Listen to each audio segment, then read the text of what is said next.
இன்றைய காலகட்டத்தில் எல்லா சத்து பற்றாக்குறையினால புரோட்டீன் பவுடரை நாடி செல்கிறாங்க.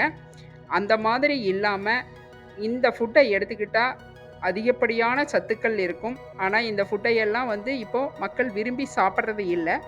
இதை அவங்களுக்கு பிடிச்ச மாதிரி எப்படி எந்த வகையாக கொடுத்தா அவங்க சாப்பிடுவாங்க அப்படிங்கிறத தகுந்த மாதிரி நாம் செஞ்சு கொடுக்கலாம். வாங்க வீடியோக்குள்ளே போகலாம்.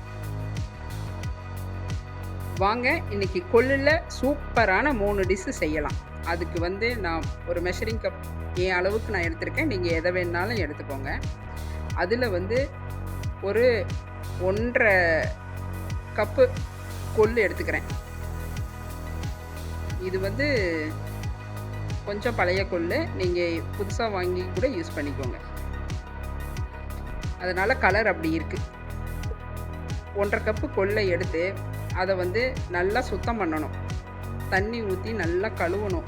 ஒரு 3-4 தடவை நல்லா பிசைஞ்சு கழுவணும். அதில் இருக்கிற அழுக்கு வெளியே வந்துடணும். அதே மாதிரி அதில் மணல் அந்த மாதிரிலாம் நிறைய இருக்கும். அதை நம்ம கழுவி அரிச்சு எடுத்துக்கணும். அதை அரிச்சதை ஒரு குக்கர் எடுத்து அதில் போட்டுக்கலாம். இந்த அரிச்ச கொள்ளை, சுத்தம் பண்ணின கொள்ளை அதில் போட்டு அது நம்ம சூப்புக்கு தேவையான அளவு தண்ணி விட்டுக்கலாம். வெந்து சூப்பு நமக்கு எவ்வளோ வேணுமோ அந்த அளவுக்கு தண்ணி எடுத்துக்கலாம். இப்போ நான் 2 பேருக்கு உண்டான அளவு கொள்ளு எடுத்திருக்கேன். நீங்கள் உங்கள் வீட்டில் எத்தனை பேர் இருக்கீங்களோ அதுக்கு தகுந்த மாதிரி கொள்ளு எடுத்துக்கோங்க. அதுக்கு தேவையான அளவு தண்ணியை ஊற்றி மூடி போட்டு மூடி நம்ம குக்கரில் ஆனில் வச்சிடலாம். அது ஒரு ஒரு 4-5 விசில் வரணும் கரெக்டாக வேகிறதுக்கு. அடுப்பு ஆஃப் பண்ணி நான் அடுப்பில் வச்சுக்கிறேன். இது நல்லா விசில் வரட்டும். இப்போது நல்லா அது விசில் அடங்கிருச்சு. விசில் அடங்கிருச்சு. இப்போ ஓப்பன் பண்ணி பார்க்கலாம், கொள்ளு வெந்துருச்சா அப்படிங்கிறத பார்க்கலாம். இப்போ இது உப்பு போடாமல் வெறும் கொள்ளை மட்டும் வேக வச்சு வச்சுருக்கிறேன். பாருங்கள், கொள்ளோட தண்ணி கலர் பாருங்கள், ரெட்டிஷாக இருக்குது.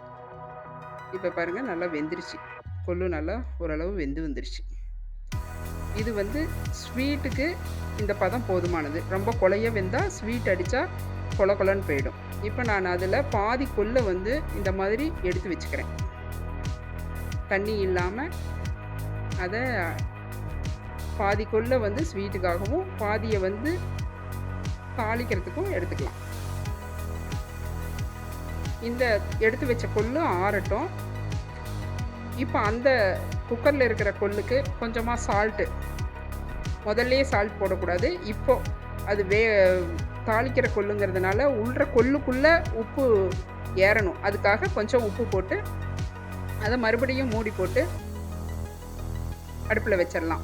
ஒரு 2 விசில் அல்லது 3 விசில் விட்டுக்கலாம். கொள்ளு ஒரு விசில் சேர்த்து விட்டுட்டாலும் ஒன்றும் குழஞ்சி போகாது, சீக்கிரம் குழையாது இது. இப்போ இந்த எடுத்து வச்ச கொள்ளு ஆறி வந்துருச்சு.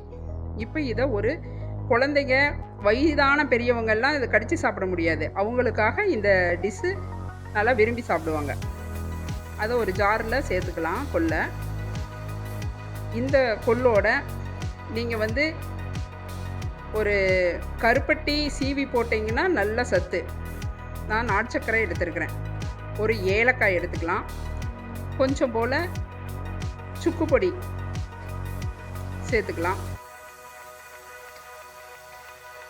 இப்போ நீங்கள் கருப்பட்டி சீவி போட்டுக்கோங்க. நான் நாட்டு சர்க்கரை போட்டிருக்கிறேன். ஒரு ஸ்பூன், இந்த கொள்ளு அளவுக்கு நாட்டு சர்க்கரை ஒரு ஸ்பூன் சேர்த்துருக்கிறேன். இது சுத்தமான நாட்டு சர்க்கரை. அப்புறம் இது போல் ஒரு பிஞ்சில் பாதி அளவு சால்ட்டு சேர்த்துக்கலாம். ரொம்ப அதிகம் சேர்த்த வேண்டாம். சும்மா ஒரு கொஞ்சம் போல் அந்த டேஸ்ட்டு, சுவையை கூட்டி கொடுக்கறதுக்காக இது மட்டும் இது சேர்த்துனா போதும். கொஞ்சம் சுக்கு பொடியும் சேர்த்துக்குங்க, அப்போ தான் நல்லா டேஸ்ட் வரும். இதை ஒரு பல்ஸ் மோடில் தான் விடணும். ரொம்ப நைஸாக அரைக்கக்கூடாது. பாருங்கள், இந்த மாதிரி கொஞ்சம் பருன்னு இருக்கணும். அப்போ தான் அது பார்த்தா நல்லா சாப்பிட்றதுக்கு சுவையாக இருக்கும். பல் இல்லாத வயசானவங்க கூட இதை நல்லா சாப்பிட்லாம். குழந்தைங்கிட்ட கொடுத்தாலும் இது ஒரு டிஃப்ரெண்ட்டான டேஸ்ட்டாக சத்து. அதாவது இந்த மாதிரி சத்தை நம்ம தெரியாமல் அவங்களுக்கு கொடுத்துடலாம் ஏதாவது ஒரு வகையில். அவங்களுக்கு இது கொள்ளு அப்படின்னு சொல்லி கொடுத்தா கண்டிப்பாக சாப்பிட மாட்டாங்க. அதை வந்து ஒன்றா உருண்டை இந்த மாதிரி உருண்டையாக நம்ம உருட்டியும் கொடுக்கலாம். அல்லது நம்ம அப்படியே ஸ்பூன் போட்டு கொடுத்தாலும் அள்ளி சாப்பிட்ற அளவுக்கு நல்ல டேஸ்ட்டாக இருக்கும். இது வந்து கொள்ளில் வந்து எல்லா வகையான சத்தும் இருக்குது. இப்போது கெட்ட கொழுப்பை வந்து கரைச்சிரும். குதிரையெல்லாம் இந்த கொள்ளை சாப்பிட்டு தான் நல்ல ஒரு ஆற்றல் உள்ள இதாக இருக்கும். நல்ல பலமான ஒரு இதாக இருக்கும். அதுக்காக வேண்டி இது இந்த மாதிரி உடம்புல இருக்கிற நரம்பெல்லாம் வந்து வலுவேறும். இதில் நரம்பு எலும்பு மண்டலமெல்லாம் வலுவேறும். உடம்புல கெட்ட இதே இருக்காது. இப்போ அந்த கொள்ளு வந்து நம்ம மறுபடியும் உப்பு போட்டு வச்சது வந்து நல்லா விசில் வந்து அடங்கிடுச்சு. இப்போ பாருங்கள் சூப்பு ரெடி ஆயிடுச்சு. இப்போ நம்ம ஃபஸ்ட்டு சூப்பு ரெடி பண்ணிக்கலாம். அந்த கொள்ளோட அந்த தண்ணியை மட்டும் பாருங்கள் எவ்வளோ திக்னஸாக கலர்ஃபுல்லாக இருக்குது. ஆனால் உண்மையாக வெஜிடபிள்ஸ்லேயோ மற்றது நான்வெஜ்ஜில் கூட இந்த டேஸ்ட் வராது. இது அவ்வளோ ஆற்றல் இந்த கொள்ளோட சூப்புக்கு. இதில் இருந்து ரசம் வைக்கலாம். பட் ஆனால் சூப்பாக கொடுத்தீங்கன்னா குழந்தைங்கள்லாம் நல்லா விரும்பி சாப்பிடுவாங்க. அவ்வளோ டேஸ்ட் வரும். அந்த தண்ணியை மாத்திரம் நாம் தனியாக வடித்து எடுத்துக்கிட்டோம். இப்போ இதோட 2 பல் மட்டும் பூண்டு பாருங்கள், இந்த 1 2 அப்படி நசுக்கி அதில் போட்டுக்கோங்க. 2 பல் மட்டும் போதுமானது. அப்புறம் சின்ன வெங்காயம் கொஞ்சமாக தட்டி ஒரு 2 வெங்காயம் அப்படியே தட்டி 1 2 தட்டி அதில் சேர்த்துக்கோங்க. பெரிய வெங்காயம் வேண்டாம், சின்ன வெங்காயத்தை இதில் சேர்த்துக்கோங்க. ஒரு தக்காளி ஆப்ஷனல் தான். பட் போட்டால் அந்த கொள்ளோட அந்த மக்கிற தன்மை கொஞ்சம் கம்மியாக இருக்கும். அதுக்காக அந்த தக்காளியை ஒன்று சேர்த்துருக்கேன். ஒரே ஒரு கருவேப்பிலை, இதையெல்லாம் போட்டு கொஞ்சம் பெப்பர் போட்டுக்கலாம். இதில் பெப்பர் கொஞ்சம் உங்களோட காரத்துக்கு தகுந்த மாதிரி போட்டுக்கோங்க. இதையெல்லாம் போட்டுக்கலாம். இதில் வேணும்னா நீங்கள் மல்லித்தலையும் சேர்த்துக்கலாம். நான் அப்படியே நார்மலாக இருக்கட்டும் அப்படிங்கிறதுக்காக நான் மல்லி போடலை, வெறும் கருவேப்பிலையோடு விட்டேன். இதுக்கு தேவையான உப்பையும் போட்டு அடுப்பில் வச்சு நல்லா ஓரளவு கொதிக்க விடணும். கொதிக்க விட்டோம்னா அருமையான ஒரு சூப்பு, கொள்ளு சூப்பு ரெடி ஆயிரும். இது வந்து உங்களுக்கு கொள்ளு சூப் மாதிரியே இருக்காது, அவ்வளோ டேஸ்ட்டாக இருக்கும். ரொம்பவும் கொதிக்க விடக்கூடாது, சைடில் வந்து நல்லா குடிக்கிற மாதிரியும் விடக்கூடாது. அப்பப்போ இதை எடுத்து விட்டு கொள்ளு சூப்பை ரெடி பண்ணணும். இதில் பெப்பரு எல்லாம் கலந்துருக்கிறதுனால உள்ற சளியோ அல்லது இந்த கொலஸ்ட்ரால் ப்ராப்ளம் இருக்கிறவங்க அவங்க எல்லாம் வந்து இதை சாப்பிடும்போது அப்படியே உடம்பை இலகுவாகி நல்ல பலமாக உடம்பு அப்படியே நரம்பு எல்லாம் அப்படியே வலுவாக அப்படியே எப்படி சொல்கிறது, நல்லா ஆரோக்கியமாக இருக்கிற மாதிரி ஒரு ஃபீல் வந்துடும். இந்த மாதிரி நல்லா கொதிக்கட்டும். நல்லா அந்த எசன்ஸ் எல்லாம், அந்த பூண்டு அந்த வெங்காயத்தோட எசன்ஸ் எல்லாம் நல்லா இறங்கி வரட்டும்.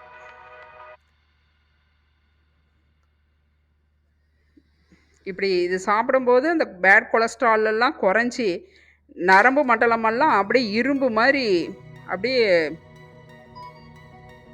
ரத்த ஓட்டெல்லாம் நார்மலாக ஆகி அப்படியே இரும்பு மாதிரி வலுவாக இருக்கும்.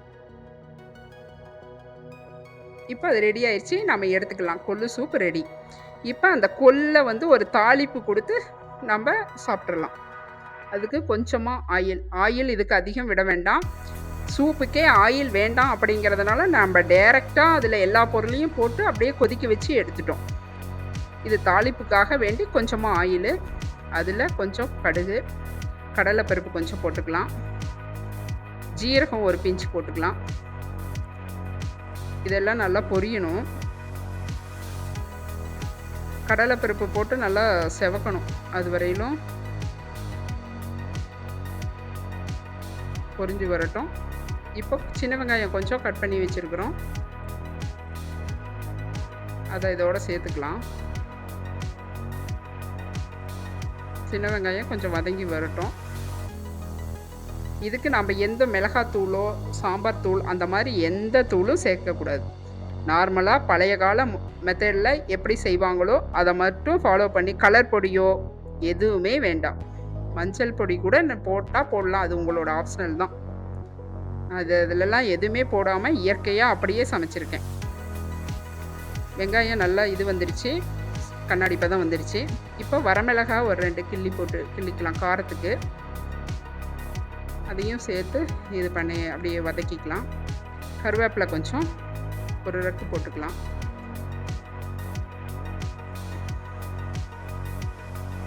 இதெல்லாம் நல்லா வதங்கி வரட்டும்.